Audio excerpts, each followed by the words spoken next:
Soalnya kalian juga diajak ngomong nggak bisa. Buktinya katanya mau dibuka lebar, nggak tahu ditutup, dikasih separator beton, dikasih oli. Setelah wacana pembubaran DPR dinyatakan mustahil secara konstitusi, gelombang kekecewaan publik tidak serta-merta mereda. Justru kini netizen yang budiman ramai menyerukan tekad untuk tidak lagi memberikan suara kepada calon anggota DPR pada pemilu mendatang. Fenomena ini mencerminkan betapa dalamnya jurang ketidakpercayaan masyarakat terhadap lembaga legislatif yang dinilai lebih sering memunculkan kontroversi ketimbang menghadirkan solusi nyata bagi rakyat. Di media sosial, perbincangan tentang kekecewaan publik semakin panas, memperlihatkan sikap apatis yang mulai menguat terhadap peran DPR di mata rakyat. Kemarahan ini tidak bisa dilepaskan dari berbagai kontroversi yang sebelumnya telah mencoreng wajah parlemen, mulai dari isu kemewahan fasilitas, absensi yang tinggi, hingga undang-undang kontroversi yang dianggap jauh dari kepentingan rakyat. Semua tumpang tindih membentuk citra buruk. Seruan untuk tidak memilih lagi anggota DPR dinilai sebagai bentuk protes rakyat yang merasa suaranya kerap dikhianati. Gelombang ketidakpercayaan ini sekaligus mengingatkan bahwa DPR harus segera melakukan perbaikan besar-besaran jika tidak ingin kehilangan legitimasi di mata publik pada pemilu mendatang. Nah, gimana nih menurut netizen yang terhormat? Silahkan berkomentar ya. Besok-besok kalau ada pemilu Dewan Penyusah Rakyat, sebaiknya rakyat Indonesia ndak usah pada nyoblos ya, daripada ujung-ujungnya tetap akhirnya menyusahkan rakyat, tetap membebankan rakyat ya. Pajeke saya akeh, rakyate sing sengsara ya. Kok enak banget rakyatnya yang diperes habis-habisan. Buat siapa? Buat kemakmuran Dewan Penyusah Rakyat kan ujung-ujungnya. Gue gak tahu ya kenapa tuh anggota DPR pada tolol. Makanya ya kita kalau besok-besok cari anggota DPR tuh jangan gila-gila artis juga tuh. Perkalian 3 juta kali 26.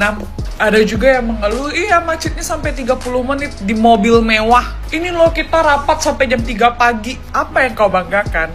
Lihat tuh rakyatmu bangun jam 3 pagi untuk ke pasar jalan kaki berjam-jam tuh. Kau 30 menit dalam mobil, mengeluhnya di mobil mewah pula. Gak malu sama rakyat yang memilih. Tunjukkan 50 juta masih nombok 50 juta lagi. Di mana?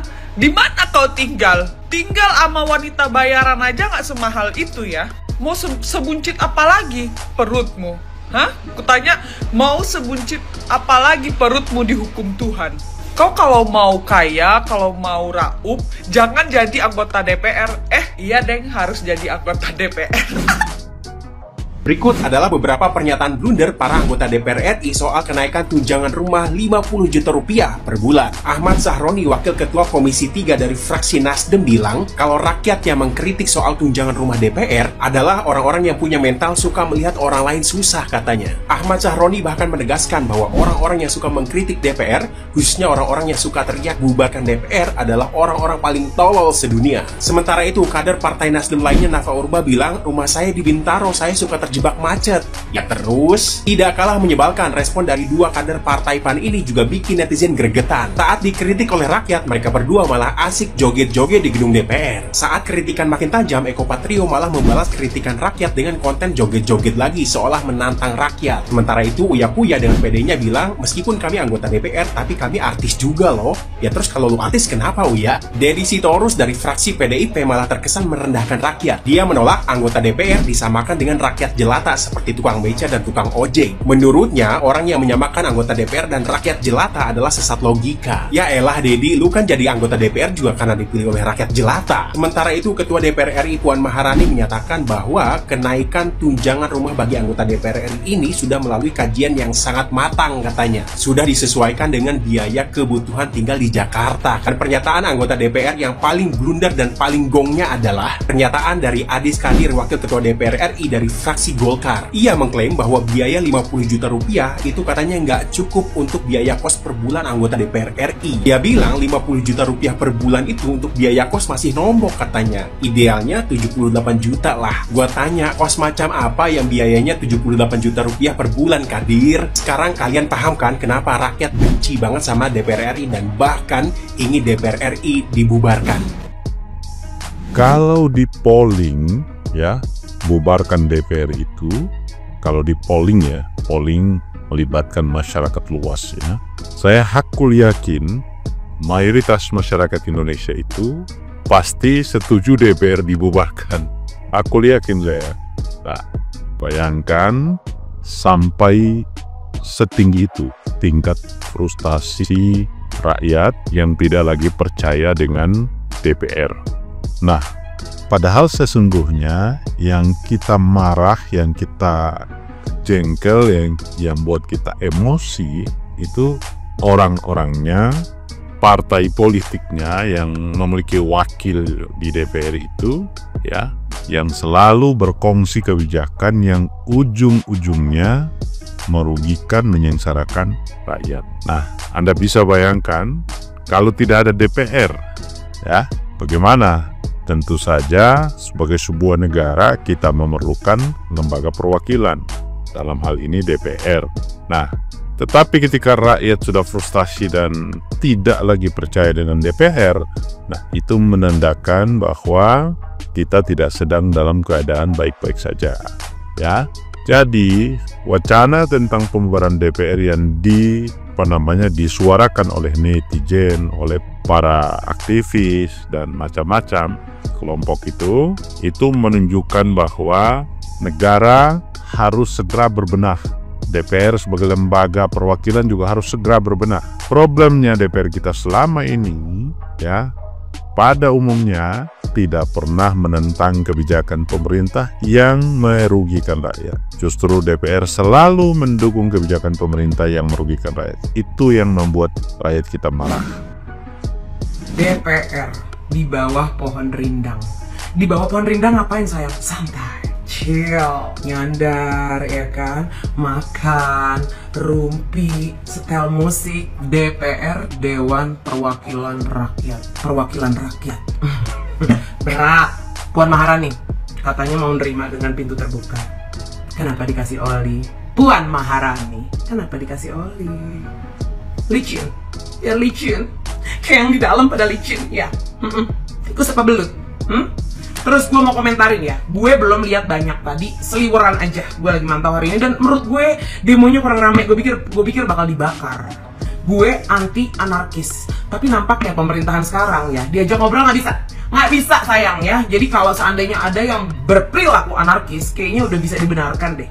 Soalnya kalian juga diajak ngomong nggak bisa. Buktinya katanya mau dibuka lebar, nggak tuh ditutup, dikasih separator beton, dikasih oli. Terus dari mana celahnya mau ngobrol? Tunjangan mau dinaikin, gaji mau dinaikin 3 juta per hari, iya. Nafa Urba bilang kejauhan, iya. Nafa, pindah. Yang di Bintaro, pindah buat kemah-kemahan di pelataran. Ya, di pelatarannya buat kemah-kemahan. Lagian lo kan dikasih anggaran kan, 200 juta per tahun, untuk 5 tahun. Buat rumah dinas. Iya, kenapa gue tahu? Karena gue lagi jual rumah, ada yang mau beli nih, tahun lalu, orang DPR. Jadi gue bisa tahu, kenapa lo gak pindah? Lo terima 1M berarti kan? Kenapa lo gak pindah? Bodo amat deh, udah. Pagi bangun, jangan bangun siang. Rezeki dipatok ayam. Ya, bangun pagi, jalan. Nggak mau macet, jadi DPRD sono pindah. Jangan di ibu kota, cari yang di ujung banget yang nggak ada macet-macetnya. Masih mau di Jakarta, perkaya diri, jangan dari situ perkaya dirinya. Naik helikopter, jangan kayak orang susah, ya. Kalau nggak mau susah harus jadi orang kaya. Tapi mau jadi orang kayanya, jangan makan uang rakyat. Lagian gue bingung ya nih, artis-artis kenapa sih jadi pada di dalam gedung itu semua? Partai Artis Nasional, Eko Patriot. Dia memberikan reaksi atas hujatan joget-joget, malah dia nyalain sound system. Di mana itu gue ngeliat itu? Gila. Ternyata lo udah lama ya di dalam gedung tersebut, tapi jiwa lo masih entertain. Bang, balik aja mendingan ke entertain. Jiwa lo masih entertain. Atau enggak, hidupkan lagi ya Sri Mulat yang baru era sekarang.